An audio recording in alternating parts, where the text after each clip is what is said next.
Morning বন্ধুরা, তোমরা কেমন আছো? আশা করি সবাই ভালো আছো। আমি তোমাদের বৈশাখী বলছি। আমার আরও একটি নিউ ব্লগে সবাইকে স্বাগত জানাই। এখন বাজে সকাল 8টা। এখন থেকে এই ব্লগটা আমি শুরু করলাম। সঙ্গে থাকো, দেখতে থাকো ব্লগটা। আশা করি তোমাদের ভালো লাগবে। সকালে একগাদা কাজকর্ম নিয়ে চলে এসেছি। সংসারের কাজকর্ম, সারাদিনের কাজকর্ম তো তোমাদের সাথে শেয়ার করব। আর প্রথমেই জামা কাপড়গুলো নিয়ে আসলাম। ফ্যামিলি জামা কাপড় আমার ছেলে মেয়ের সবারই কম বেশি আছে, শাশুড়িমার কয়েকটা আছে। তো এগুলো কেচে নেব আগে সার্ফের জলে ডুবিয়ে রেখে দেবো। সার্ফের জলে ডুবিয়ে রাখলে কিন্তু কিছুক্ষণ ময়লা ছাড়ে। যদিও এগুলো রেগুলার জামা কাপড়। আমার ছেলের স্কুলের ড্রেস টেস সবই আছে। স্কুল তো এখন বন্ধ, টিউশন খোলা। তো এই জন্যই বন্ধ স্কুল। মাধ্যমিক পরীক্ষা চলছে ওদের স্কুলে, সেন্টার পড়েছে। ওই জন্যই ওর মানে স্কুলের ড্রেস টেসগুলো আগে ধুয়ে পাট করে ইস্ত্রি করে রেখে দেবো, আয়রন করে। আর 10-12 দিনের জন্য মানে ড্রেসগুলো পরা বন্ধ থাকবে। আবার চালু হবে যখন স্কুল, তখন পরবে। তো এখন জামা কাপড়গুলো কাচার পালা। সকালবেলা একটু ভিজিয়ে দেবো। আরও সমস্ত কাজকর্ম পড়ে আছে। কিচ্ছু কাজ হয়নি সকালবেলা, শুধু রান্নাঘরেই টিফিন আর হচ্ছে মানে ভাত তরকারি এগুলো হয়েছে কম বেশি সকালের মতো আর কি। আর সময় পাইনি এগুলো একদম ভোরবেলা কাজকর্ম করতে আর কি। তো একটু বেলা হয়ে গেছে, 8টার সময় শুরু করলাম। আর হ্যাঁ, মেয়ে আজকে বাড়িতে আছে। তো দেখো, জামা কাপড়গুলো একে একে বালতিতে ভরে রাখলাম। 2 বালতি একদম কাঁচা। এগুলো জমিয়ে রাখলে কিছুতেই হবে না, আবার পরের দিনের জামা কাপড় জমে যাবে। রেগুলার জামা কাপড় রেগুলার কেচেই দিই।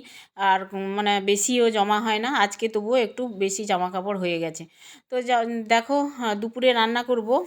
ভাবছি আজকে ওই যে এগুলো হচ্ছে ছোলার ডাল আর কি। ছোলার ডালটা ভালো করে সামান্য অল্প একটু নিয়েছি, ভালো করে ধুয়ে পরিষ্কার করে জল পাল্টে আবার ভিজিয়ে রাখলাম। ছোলার ডালের একটা তরকারি করব। আর এখানে দেখতে পাচ্ছ পালং শাক নিয়ে এসেছিলো হাজব্যান্ড, ধুয়ে পরিষ্কার করে রেখেছি। রান্না করার আগেই কেটে কুটে রান্না করব, ঠিক আছে? তো এখন চলো বাইরের কাজকর্মগুলো সেরে আসি। একদম নিচে যাচ্ছি, জামা কাপড়গুলো তো বালতিতে ভরাই আছে। আর নিচে সিঁড়ি বেয়ে বেয়ে দেখো লব লব করে নিচে নেমে গেলাম। আর একটু ঝাড়ুটা নেব, বাইরের প্যাসেজ ঝাড় দেবো। আর বৃষ্টিও ছিল না, প্যাসেজটা একদম সকালবেলা ভিজা ছিল, বুঝলে? তো এখন একটু একটু যদিও রোদ এখনও অল্প অল্প বেরিয়েছে, তাও প্যাসেজ একদম শুকনো হয়ে গেছে। ঝাড় দিতে কিন্তু সুবিধেই হয় শুকিয়ে গেলে। আর ভিজা হয়ে গেলে মানে ময়লা আটকে থাকে, ভালো লাগে না আর কি। তো দেখো, পাতা পড়েছে ভীষণ। আমাদের পেয়ারা পাতা আর হচ্ছে আরও অন্যান্য পাতা আছে। এখানে গাছ আছে আমাদের বাগানে আর কি। তো পড়ে কম বেশি, বাগানেও পড়ে আবার প্যাসেজেও উড়ে উড়ে পড়ে আর কি। তো প্যাসেজটা দেখতে পাচ্ছ, এটা আমাদের বাড়ির একদম ফ্রন্ট সাইডের প্যাসেজ আর কি, যেখানে আমরা মানে মেন গেট দিয়ে বেরাই ঢুকি। এই প্যাসেজটাই আমি ঝাঁট দিই, মানে দুদিকেই ঝাঁট দিই। আবার পেছনের দিকে প্যাসেজ আছে, ওটা ছুটি ছাটার দিনে আমার হাজব্যান্ড ড্রেন পরিষ্কার করে, ঝাঁট দেয়, মানে পরিষ্কার পরিচ্ছন্ন করে ওই দিকে বেশি। আর আমি এই দিকে সকালবেলাটা একদম ফ্রন্ট সাইড কলপাট 3-4 পাশ একটু ঝাঁট দিয়ে দিই। আর ওই ড্রেনের দিকটা আমার হাজব্যান্ড ছুটির দিনেই ঝাঁট দেয়, বা আমি কোনো সময় পেলে ঝাঁট দিয়ে দিই। এখন দেখো সকালবেলা, আর বৃষ্টি যেহেতু পড়ছিল না, আর তোমার ধোয়া টোয়া হয়নি এখানে, আর জলও আসছিল না। তারপরে আমি ঘরে কাজকর্ম সারছিলাম। এখন এই যে প্যাসেজটা ভালো করে ধুয়ে দিলাম, ময়লার বালতিটা পড়ে আছে। আর ময়লার বালতি আজকে আসেনি আর কি, মানে মিউনিসিপ্যালিটি থেকে আসে তো আমাদের সবজিপাতি নিয়ে যায়, তবে এখনও আসেনি। আসবে, নিয়ে যাবে আর কি। তো যাই হোক, বের করে দিয়েছি, সময় বুঝে ওরা আসে নিয়ে যায় আর কি। তো আর একটু ধুয়ে নিলাম প্যাসেজটা। তারপরে দেখো জল তো একবারে পড়ছে, আর আমার টাইম কলের জলে ভীষণ কাচতে ভালো লাগে এখানে। আর আমাদের উপরে হচ্ছে ট্যাঙ্কির জল আছে, কিন্তু ট্যাঙ্কির জল সেই তো কারেন্ট পুড়ে তুলতে হয় একটু, মানে কি বলবো, বুঝে সুঝে চলতে হয়। হ্যাঁ, সংসারে কি বলবো, খরচাপাতি কমানোর জন্যই একটু এই টাইম কলে নিচে একদম চলে আসি জামা কাপড় কাচতে আর কি। আর হ্যাঁ, ট্যাঙ্কির জলেও কাচা যায়, কিন্তু সেই তো মিটার উঠবে, মানে কারেন্টের বিল উঠবে, এগুলো বুঝে শুনে একটু চলতে হয়। ওই জন্যই আর কি, যতটা সম্ভব যদি শরীর টরীর খারাপ লাগে তখনই আমি উপরে একটু কেচে নিই। আর শরীর ভালো থাকলে একদম নিচে এসে টাইম কলের জলে কাচাকুচিটা সেরে নিই, যেহেতু অনেক কটা জামা কাপড় আছে এখানে, কাচাকুচি করতে অনেকটাই জল লাগবে। দেখো দুটো বালতিতে একদম দু হাতে সমানে একদম চলছে মানে কাজকর্ম। 2 বালতি নিয়ে চলে আসলাম উপর ছাদে। একদম উপর ছাদে গেলাম না, কারণ সিঁড়ি বেয়ে সেই 2 বালতি নিয়ে যেতে হবে উপরে, কষ্ট হয় শরীরে। তো যাই হোক, এখানেই শুকিয়ে যাবে। যদিও আজকে রোদ তেমন নাই, মেঘলাও আছে। তো হাওয়া লেগে লেগেই শুকিয়ে যাবে, আজকে না শুকালেও কালকে শুকবে, আর কালকে না শুকালে এগুলো আবার একটু রোদ ভালো করে উঠুক। কয়েকদিন তো বেশ ওয়েদারটা ওইরকমই গেল, মেঘলা বৃষ্টি এরকম গেল, কিন্তু আজকে বৃষ্টি বৃষ্টি নেই, তবে একটু একটু রোদ বেরোচ্ছে। আর আমি উপরে নিয়ে গেলাম না, যদি বেলার দিকে বৃষ্টি বৃষ্টি হয় আবার সেই নামাতে হবে, তুলতে হবে, মিলতে হবে, এই হচ্ছে কথা। তো যাই হোক, চলো একে একে জামা কাপড়গুলো মেলে দিই। অনেক কটা আমার নাইটি আছে, আমার হাজব্যান্ডের সব মানে অফিসের ড্রেস ট্রেস আছে, এগুলো ছেলের ড্রেস, মেয়ের ড্রেস এগুলো আছে, সমস্ত কিছু পাতিয়ে নিয়ে একদম সেটের নিচে একবারে ভর্তি হয়ে যাবে জামা কাপড় পাতাতে পাতাতেই। আবার দুপুরবেলা কিছুটা জামা কাপড় মিলতে হবে, মানে সানটান সবার আছে আর কি, মেয়ে ছেলের এগুলো সানটান আছে, এগুলো তো কালকার জামা কাপড় কেচে নিচ্ছি। তো যাই হোক, চলো বন্ধুরা মিলে নিই, তারপরে তোমাদের সাথে কথা বলছি, কেমন?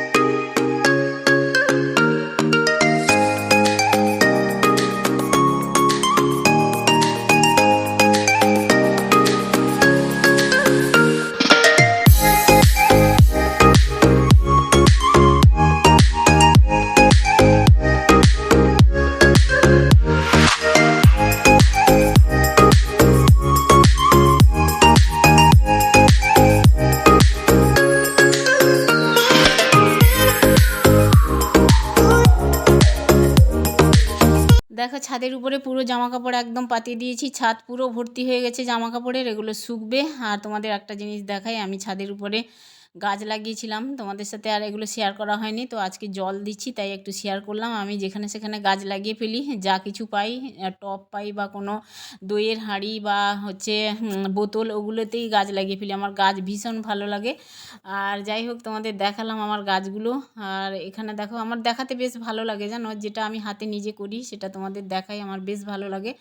তো এখন দেখো নিচে চলে এসেছি, আমার ছেলে তো বাড়িতেই আছে, আর টিউশন থেকে চলে এসেছে, এখন টিফিন টিফিন করবে, তো খেতে দেবো। শাশুড়ি মা এখনও ঘুম থেকে ওঠেনি, আর ছেলে তো খাবে, মেয়েও খাবে, আমিও কিছু খাইনি। সকালবেলা সেই লিকার চা করেছিলাম, বিস্কুট লিকার চা খেয়েছি, হাজব্যান্ড আমি, আর ছেলেও খেয়েছিল যখন টিউশন গেছিলো আর কি। তো ছেলেরও কাশি হয়েছে, মিষ্টি অতটা দিচ্ছি না, মিষ্টি জিনিস খেলেই না বেশি কাশি হয় আর কি। আর আমারও কেমন গলা ধরে যাচ্ছে, গলাটা ব্যথা, কাশি খুসখুস করে গলা। আর তার মধ্যে তোমার ঠান্ডা তো তেমন লাগাই না, মানে স্বাভাবিক যেরকম প্রতিদিন স্নান করি সেভাবে করি, তারপরে হচ্ছে এই ঘর মোছা ধরো বা জামা কাপড় এইগুলো থেকেই হয়তো ঠান্ডা ফান্ডা লেগে যাচ্ছে। আর এখন না সিজনটাই এইরকমই, প্রায় কাশি সর্দি জ্বর এইরকম চলছে আর কি, দেখছি প্রায়। তো জানি না, আমার জ্বরটা না আসুক, কাশি হোক ঠিক আছে, জ্বর টর আসলেই ভীষণ কষ্ট হয় আর কি। তো যাই হোক, সংসারে কাজ একা হাতেই করতে হয়, অসুখ বিসুখ হলে কে দেখবে, কে খাওয়াবে, কে রান্নাবান্না করবে, এই হচ্ছে সমস্যা। তো এখন দেখো, ঠাকুর না করুক, শরীর ভালো রাখুক ঠাকুর। তো এখন ঝাঁট দিয়ে ময়লাটা পরিষ্কার করে দিয়ে আসলাম। আর ঘর না মুছলে একেবারে ভালো লাগে না, ঝাঁট তো দিই, রুম টুম থেকে ঝাঁট টাঁট দিয়ে চলে এসেছি আজকে। বারান্দা থেকে দুটো রুম আর সমস্ত কিছু ঝাঁট দেওয়া হয়ে গেছে, তোমাদের সাথে শেয়ার করলাম আজকে। ডাইনিং আর রান্নাঘরটা তো সকালবেলা একদম টিফিন টিফিন বানিয়েছিলাম, এলোমেলো হয়ে গেছিলো জিনিসপত্র, সরিয়েছি, তারপরে ঝাঁট দিয়ে আবার পরিষ্কার করছি। আবার দুপুরে তো রান্না করতে হবে, সকালের রান্না কিন্তু দুপুরবেলা পর্যন্ত হয় না আমাদের, সকালের রান্নাটা সকালেই কম বেশি শেষ হয়ে যায়, হয়তো কোনো সময় অল্প একটু বাঁচে, দুপুরে রান্না করি।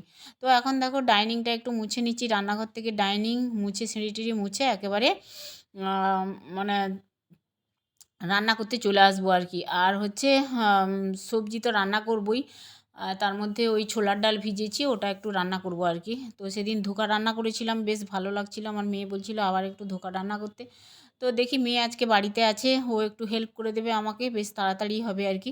তো চলো এখন ডাইনিংটা ঝাঁট দিয়ে, ঝাঁট বলছি, সরি সরি, মুছে নিলাম। আর তারপরে দেখো টিফিন করতে চলে আসলাম, আলু ভাজা করেছি গরম গরম, এক্ষুনি জাস্ট আলু ভাজা করলাম।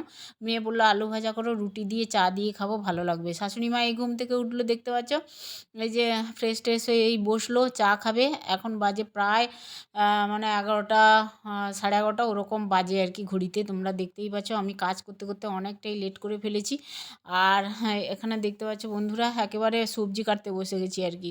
তো সকালবেলা তো একবার ফ্রেশ হয়ে রান্নাঘরে ঢুকি, তার মধ্যে আবার দুপুরবেলা কাজকর্ম করে আবার সেই খাওয়া দাওয়া করে ফ্রেশ হয়ে যাই আর কি, স্নান টান করে। তো এখন দেখো আর শীতকালে না দুবার করে স্নান করলেই কিন্তু ঠান্ডা লেগে যায় আর কি, ওই নাইটিটা চেঞ্জ করে ফেলি হয়ে যায়। তো দেখো এখন রান্না করব হচ্ছে পালং শাক কেটে নিয়েছি, তার সাথে আলু বেগুনও কাটলাম, পালং শাক দিয়ে নিরামিষ রান্না করব। ফোড়নে দিয়েছি 5 ফোড়ন, গোটা জিরে, কালো জিরে, লঙ্কা, সাদা তেল দিয়ে আলু বেগুন দিয়ে দিলাম, তারপরে লবণ দিলাম, এখন দিচ্ছি লঙ্কার গুঁড়ো সামান্য একদম, আর এখানে দিলাম হলুদের গুঁড়ো দিয়ে সবজিগুলো ভালো করে নেড়ে চেড়ে কিছুক্ষণ নাড়াচাড়ার পরে ভাজা হবে, সবজি থেকে কাঁচা গন্ধটা বেরিয়ে যাবে। তারপরে গিয়ে আমি ধুয়ে রাখা কেটে রাখা পালং শাক একেবারে দিয়ে দেবো আর কি। এক আঁটি পালং শাক দেখো অনেক আছে আর কি, মানে অনেকটাই মনে হচ্ছে, কিন্তু এটা মজে যাবে, অল্প হয়ে যাবে।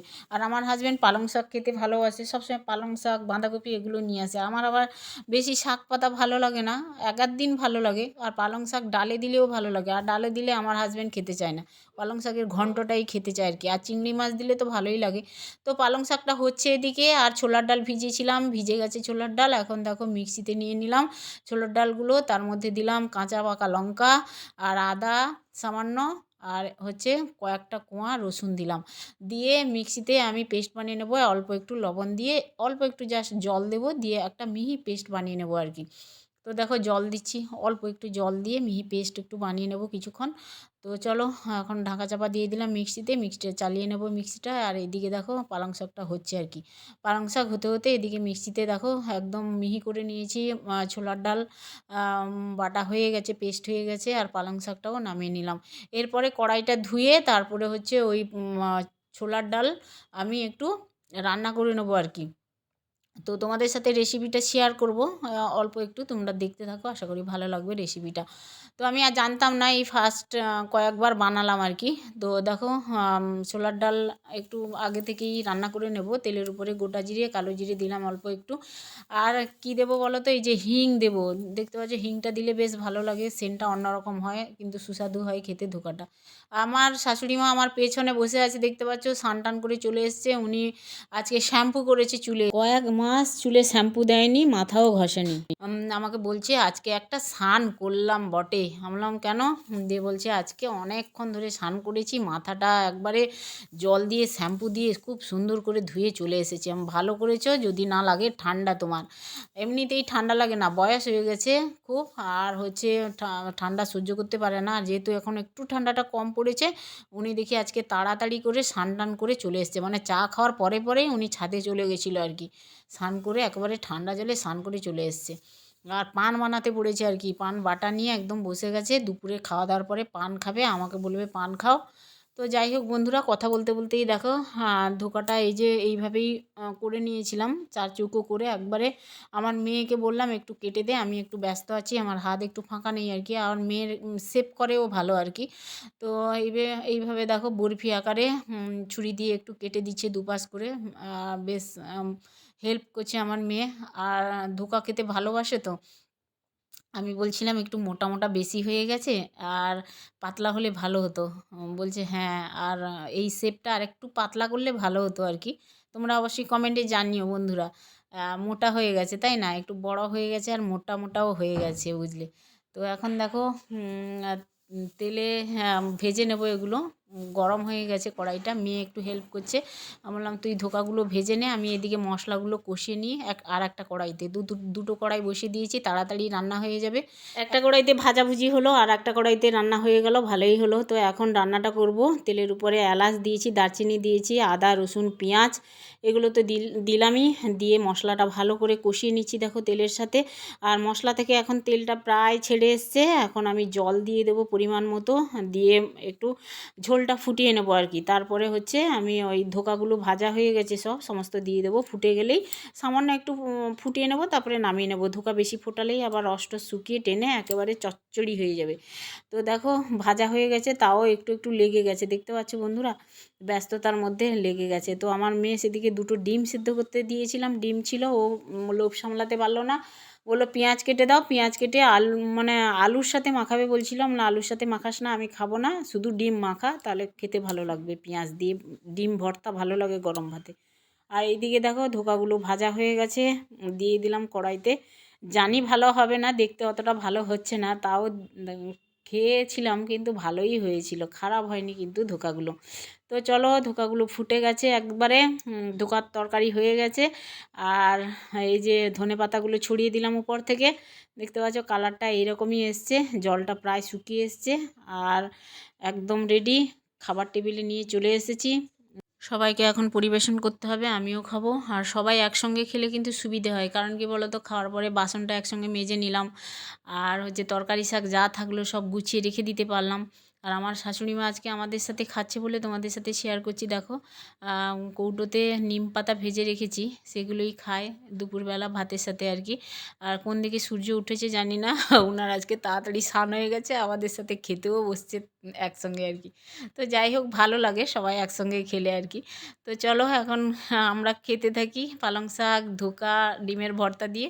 আর আমার এই ভিডিওটা যদি তোমাদের কোনো অংশে ভালো লেগে থাকে, সকাল থেকে যা যা করলাম শেয়ার করলাম, তো চলো আজকার ব্লগটা এখানেই এন্ড করে দিচ্ছি। সবাই ভালো থেকো, আর ভিডিওটা ভালো লাগলে লাইক, কমেন্ট, শেয়ার, সাবস্ক্রাইব করে আমার পাশে থেকো। টাটা, বাই বাই, আবার দেখা যাচ্ছে নিউ ভিডিও নিয়ে।